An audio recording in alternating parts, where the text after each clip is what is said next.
어머니, 거지예요? 거지냐고요? 며느리 은영이의 목소리가 아직도 귓가에 맴돌아요.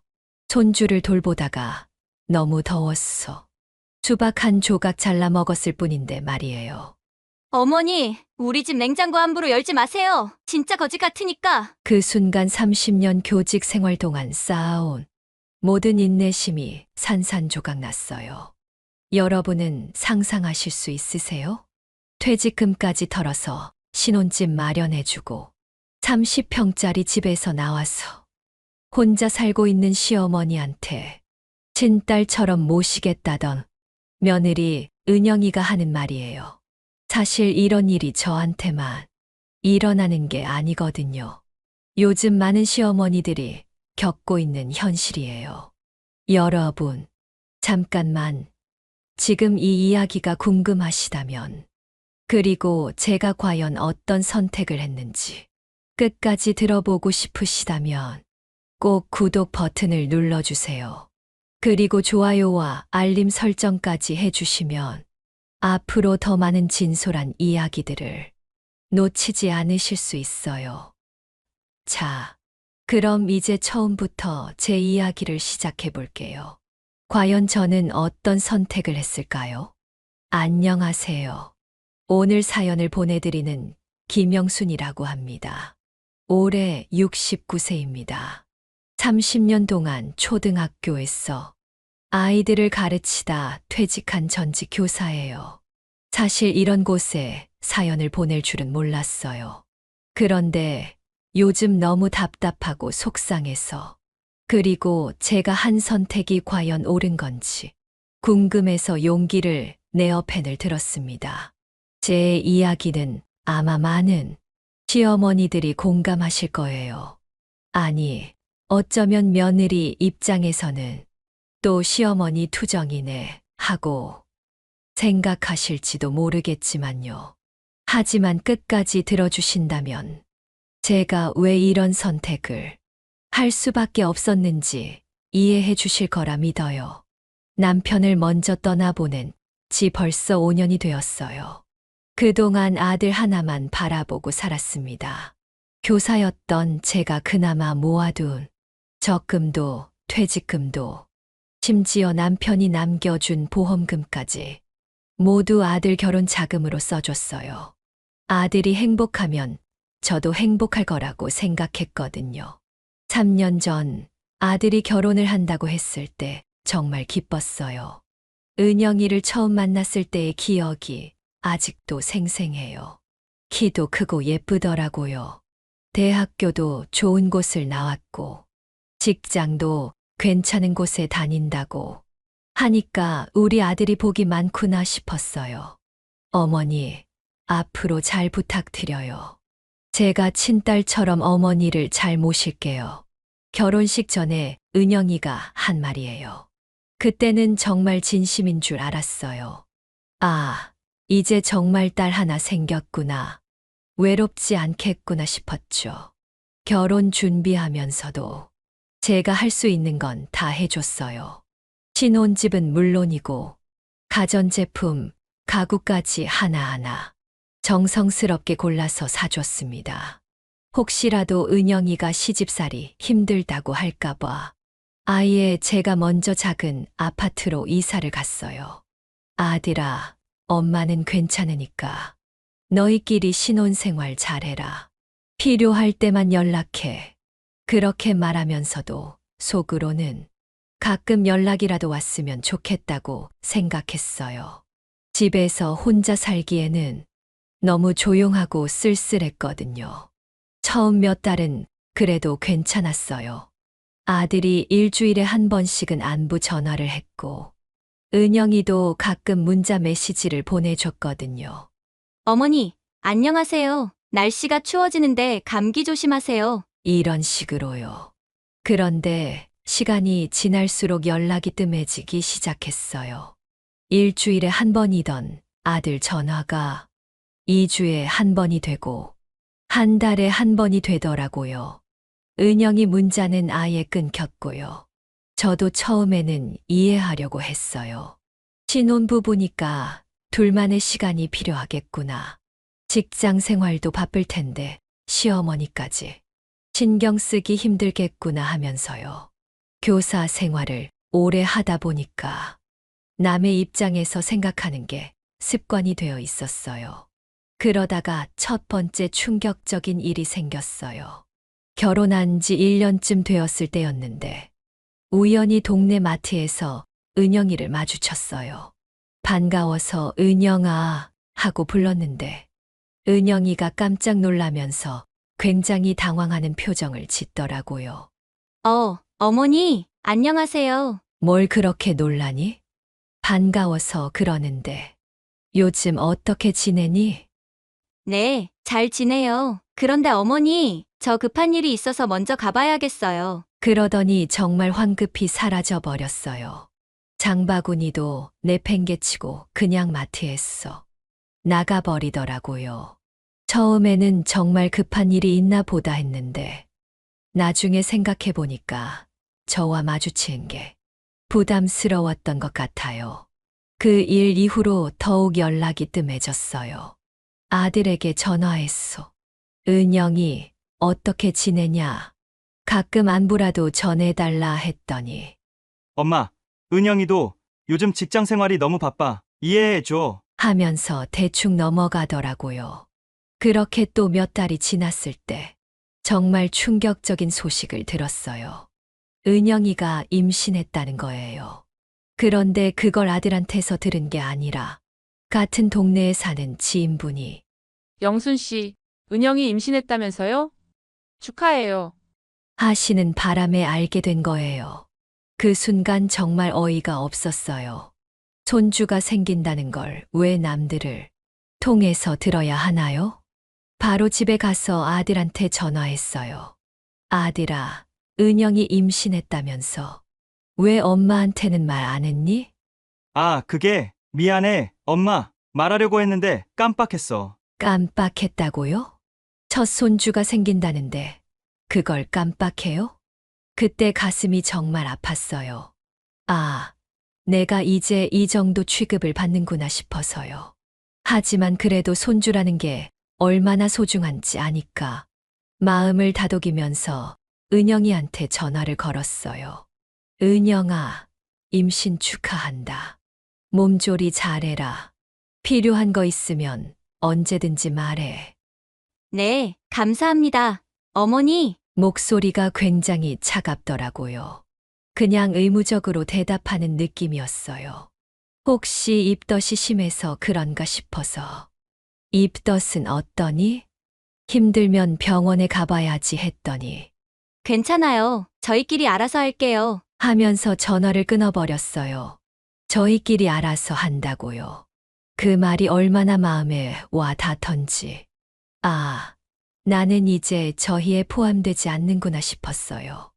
임신 기간 내내 그랬어요. 산부인과 검진도 혼자 가고, 태교도 혼자 하고, 출산 준비도 다 혼자 하더라고요. 제가 도와주겠다고 해도 괜찮다는 말만 반복했어요.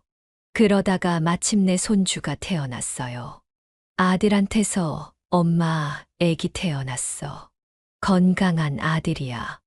연락이 왔을 때 정말 기뻤어요. 바로 병원으로 달려갔죠. 그런데 병원에서 정말 충격적인 광경을 목격했어요.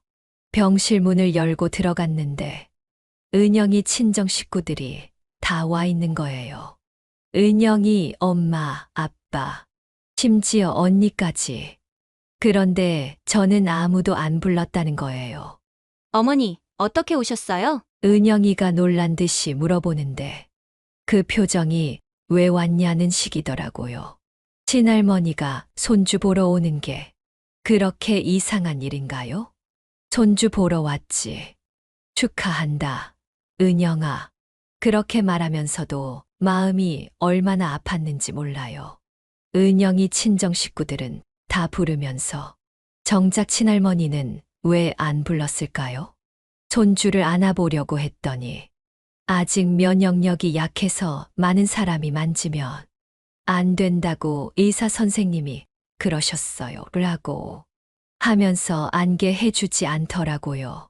그런데 은영이 친정 식구들은 이미 다 안아보고 있었거든요. 외할아버지는 심지어 사진까지 찍고 있더라고요. 그때부터 정말 서운함이 쌓이기 시작했어요. 친할머니는 손주를 앉지도 못하게 하면서 외할머니는 매일 와서 돌보고 있더라고요. 퇴원할 때도 마찬가지였어요. 산후조리원 가는 것도, 집에 와서 몸조리하는 것도 모든 걸 은영이 친정엄마가 도맡아서 하더라고요. 은영아, 나도 도와줄 일 있으면 말해. 산후조리 같은 건 경험이 있으니까. 괜찮아요. 어머니, 저희 엄마가 다 해주세요. 또 저희예요.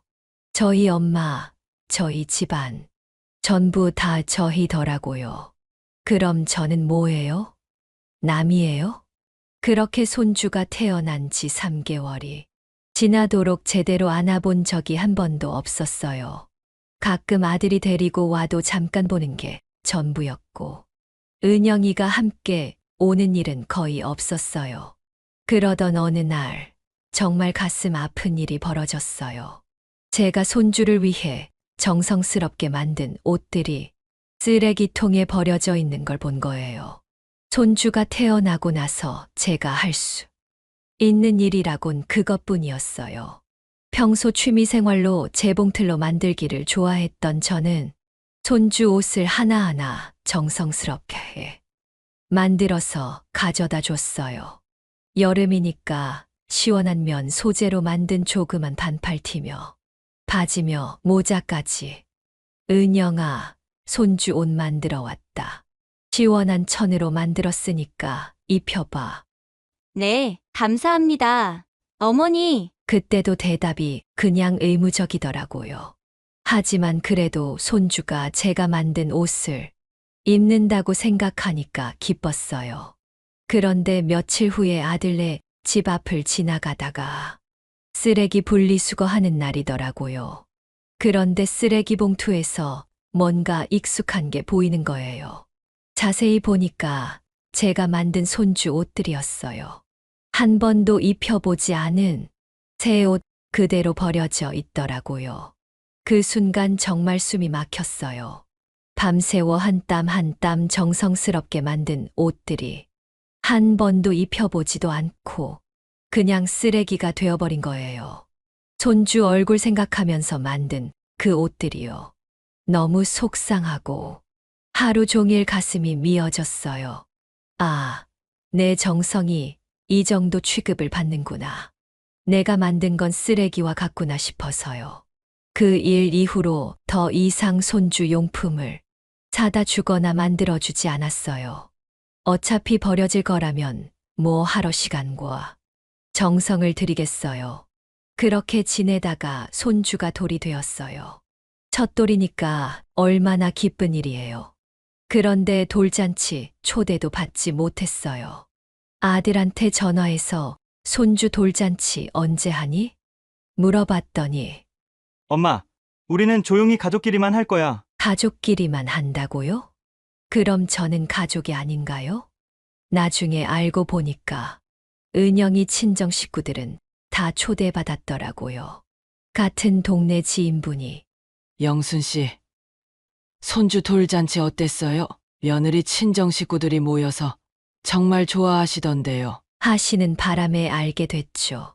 그때 정말 마음이 무너졌어요. 첫 손주 돌잔치에 친할머니는 빼고 외할머니만 초대하다니. 이게 말이 돼요? 그래도 어쩌다 보니 그랬겠지라고 이해하려고 애썼어요. 그 후로는 아예 연락도 뜸해졌어요. 명절에나 한 번씩 얼굴 보는 게 전부였고, 그나마도 은영이 눈치 보느라 편하지 못했어요. 그러다가 작년부터 상황이 더 심각해졌어요. 은영이가 직장을 그만두고 집에서 손주를 돌보게 되면서 제가 가끔 도와달라는 부탁을 받기 시작한 거예요. 그런데 이게 정말 기가 막혔어요. 어머니, 오늘 급한 일이 있어서 몇 시간 애기 좀 봐주실 수 있어요? 어머니, 집 청소 좀 도와주실 수 있으세요? 애기 때문에 정신이 없어서요. 어머니, 빨래가 너무 많이 쌓였는데 좀 도와주세요. 필요할 때만 찾는 거예요. 베이비시터처럼, 가정부처럼, 그럴 때만 어머니, 어머니 하면서 살갑게 굴더라고요. 처음에는 그래도 손주를 볼 수 있다는 게 좋아서 도와줬어요. 35도 무더위에도 가서 손주 돌보고, 집 청소하고, 빨래도 해주고. 그런데 일이 끝나면 또 언제 그랬냐는 듯이 사무적인 태도로 변했어요. 어머니, 수고하셨어요. 그럼 이제 가보세요. 정말 일꾼 부리듯이 하는 거예요. 차라도 한 잔 대접하거나 밥이라도 같이 먹자고 하는 법이 없었어요. 일만 시키고 쫓아내듯이 보내는 거죠. 그렇게 몇 달을 그런 식으로 이용당했어요. 그런데 그날, 바로 그 사건이 터진 날 말이에요. 평소처럼 손주 봐달라고 해서 갔는데 너무 덥고 목이 말라서 냉장고에서 수박을 조금 잘라 먹었거든요. 손주가 낮잠 자는 동안 부엌에서 설거지를 하고 있는데 은영이가 외출해서 돌아왔어요. 그런데 냉장고 문을 열어보더니 갑자기 소리를 지르는 거예요. 어머니, 우리 집 수박 드셨어요? 응, 너무 더워서 조금 먹었다. 왜? 어머니, 정말 왜 그러세요? 우리 집 냉장고 함부로 열지 마세요. 그때까지만 해도 은영이가 좀 예민하구나 싶었어요. 그런데 그 다음에 나온 말이 정말 충격적이었어요. 어머니 거지예요? 거지도 이렇게 안 해요. 그 순간 정말 머리가 하얘졌어요. 거지라고요? 내가 거지라고요? 손주 돌봐주러 와서 더위에 목말라 수박 한 조각 먹었다고 거지라고? 뭐라고? 나보고 지금 거지라고 했어. 맞아요. 거지 같으니까 함부로 냉장고 열지 말라고요. 너무 순간적으로 당한 일이라 어안이 벙벙하여 할 말을 잃어버렸어요. 그때 아들이 들어왔어요. 설마 아들은 내 편을 들어주겠지 싶었는데 아들이 한 말이 더 충격적이었어요. 엄마, 은영이 말이 맞아. 우리 집 냉장고인데 허락도 없이 열면 어떡해? 그 순간 정말 온 세상이 무너지는 것 같았어요. 내가 낳아서 키운 아들이, 내가 모든 걸 다 해준 그 아들이 며느리 편을 드는 거예요. 아들아, 엄마가 뭘 잘못했다고 그래? 손주 돌봐주러 왔어. 목 말라 수박 조금 먹은 게 그렇게 큰 잘못이야? 엄마도 이해해줘. 수박을 자꾸 꺼내면 오염될 수도 있고 그런 것 때문에 조심해달라는 거잖아. 오염된다고요? 그럼 저는 더러운 사람이에요? 퇴직금 다 털어서 집 사주고 매달 용돈도 주고 그것도 모자랐어. 공짜 베이비시터까지 해주는 나는 더러운 사람이라고요?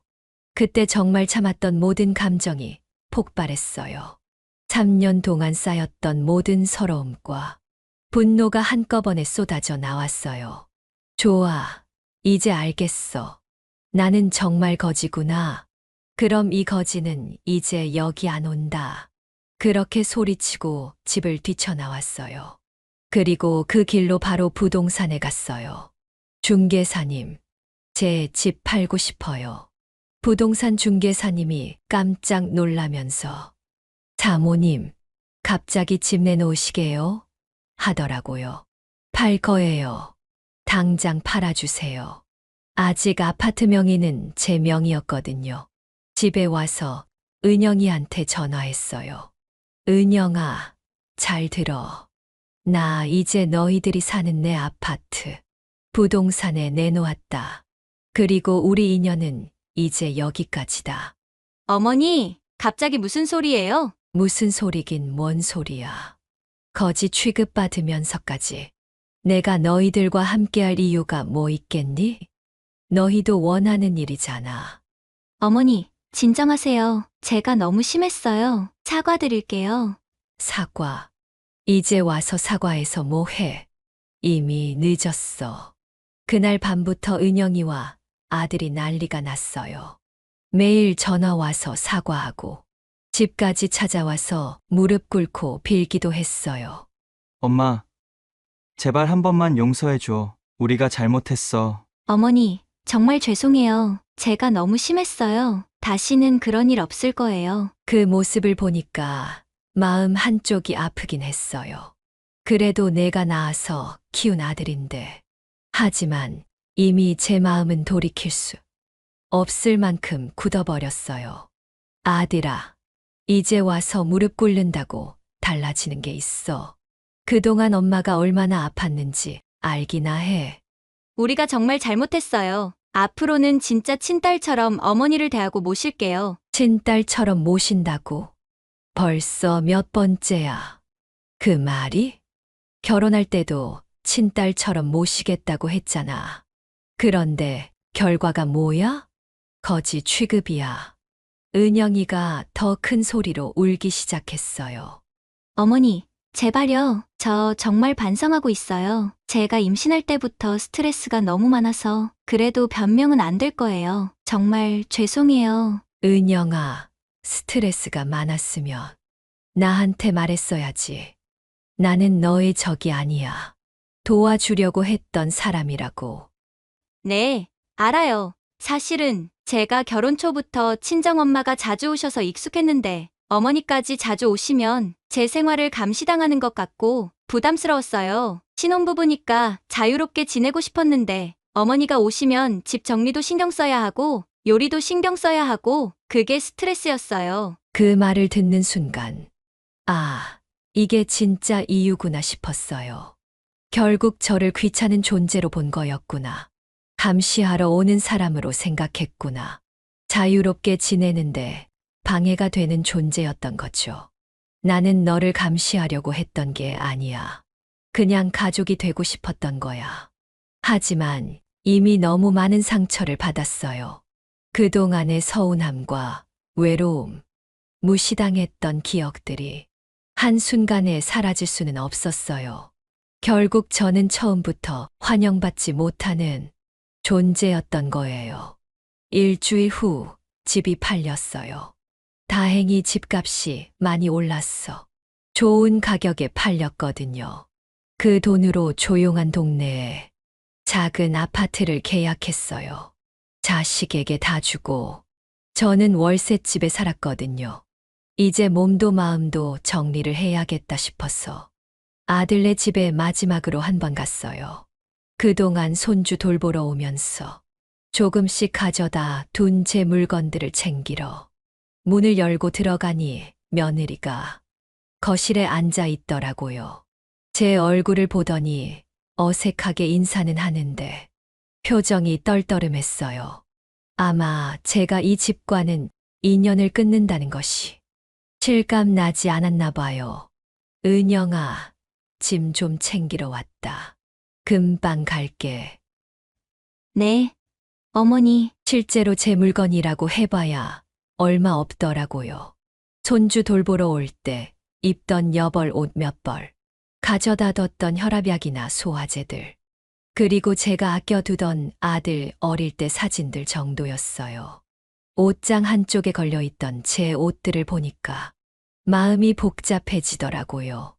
이제 더 이상 이 집에 올 일이 없을 텐데 짐을 싸면서 그동안의 많은 추억들이 떠올랐어요. 아들 어릴 때부터 지금까지의 모든 순간들이 스쳐 지나가더라고요. 정리하면서 자꾸 눈물이 나더라고요. 하지만 후회는 없었어요.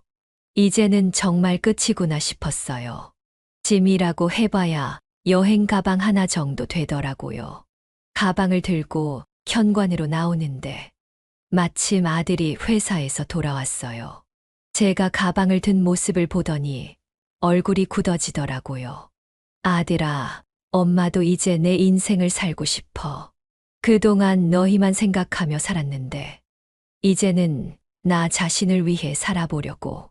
그럼 엄마, 우리 아들은 할머니 없이 어떻게 키워요? 그리고 우리는 어디로 가서 살아요? 너희가 원한 일 아니야? 시어머니 없이 키우고 싶어 했잖아. 이제 그렇게 해. 모두 자유야. 그리고 저는 조용하고 아담한 새 집으로 이사했어요. 벌써 6개월이 지났네요. 처음에는 정말 외로웠어요. 그래도 아들네와 연락하지 않으려고 노력했어요. 아들도 작은 아파트 월세로 이사를 간 듯 했어요. 전화가 가끔 오면, 그래, 너희들끼리 잘 살아라. 까고 냉정하게 말하곤 하였어요. 가끔 손주 생각이 날 때는 가슴이 아팠지만, 그래도 참았어요. 그런데 신기하게도 시간이 지나면서 마음이 편해지기 시작했어요.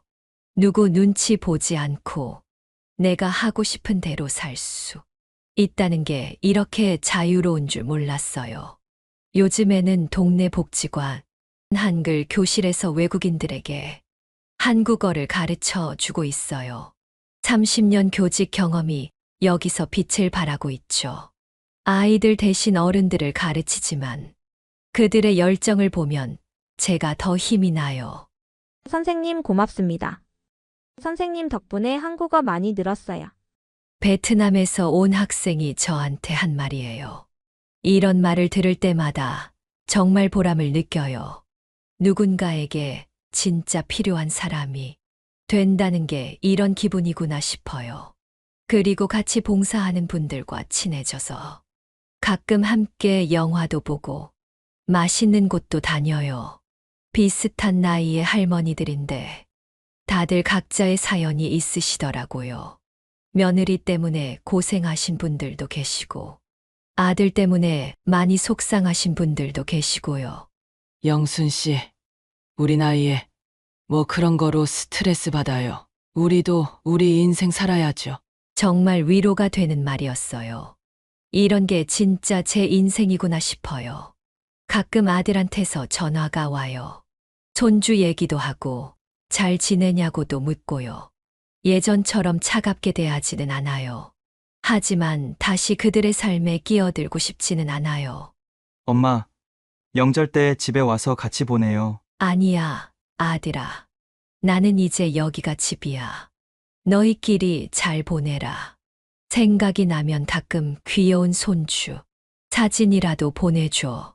그걸로 충분해. 며느리도 가끔 문자를 보내요.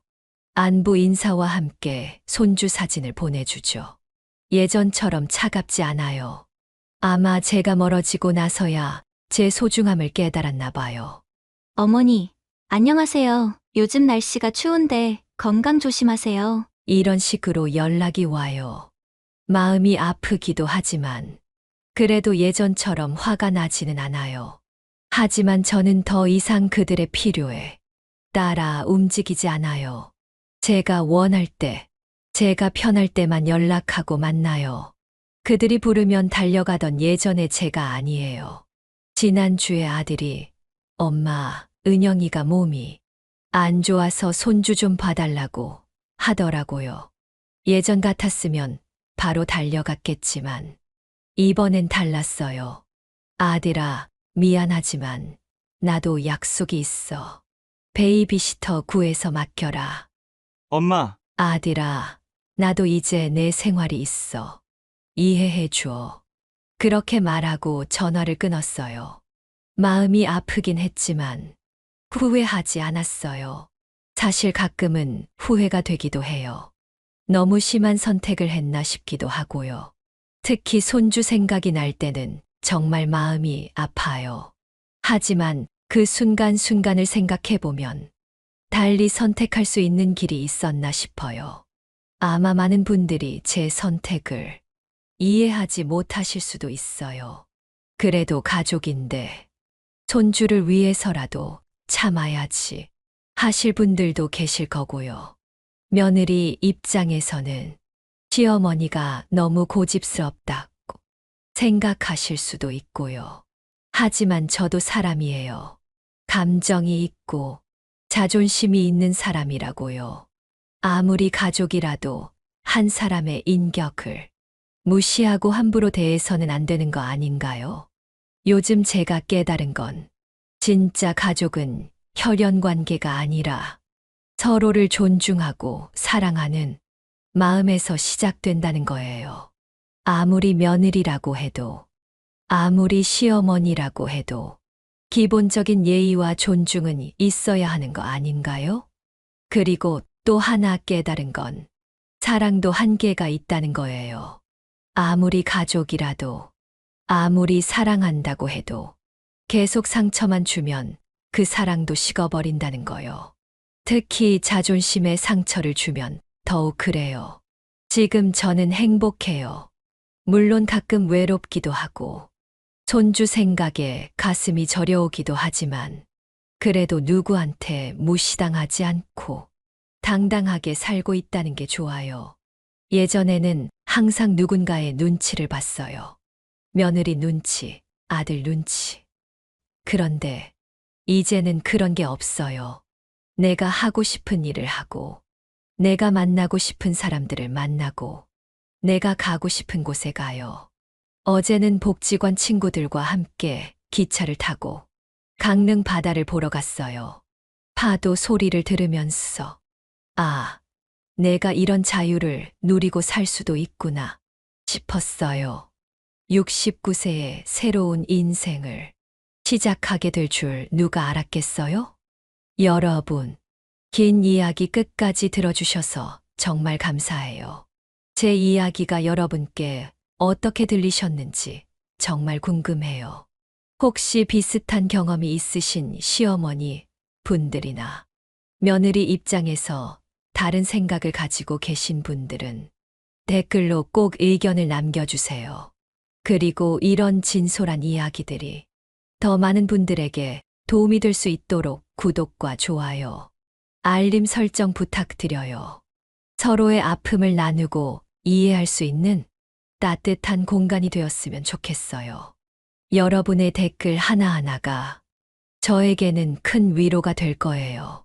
사랑하는 여러분, 인생은 참 길고도 짧은 것 같아요. 남을 위해서만 살다 보면 정작 자신의 인생은 놓치게 되더라고요. 저는 69세에 깨달았지만 여러분은 더 일찍 깨달으셨으면 좋겠어요.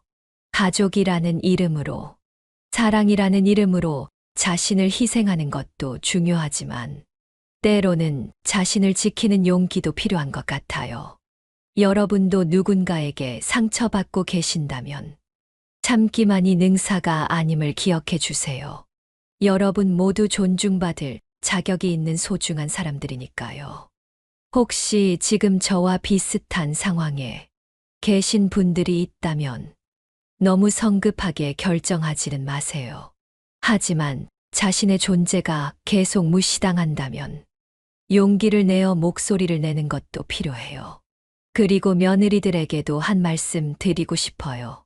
시어머니도 한때는 여러분과 같은 며느리였고 지금도 한 사람의 인격체라는 걸 잊지 마세요. 조금만 더 따뜻하게 대해 주신다면 이런 아픈 일들이 생기지 않을 거예요. 오늘도 힘든 하루를 보내고 계실 모든 분들께 작은 위로가 되었으면 좋겠습니다. 여러분도 모두 행복하세요. 감사합니다.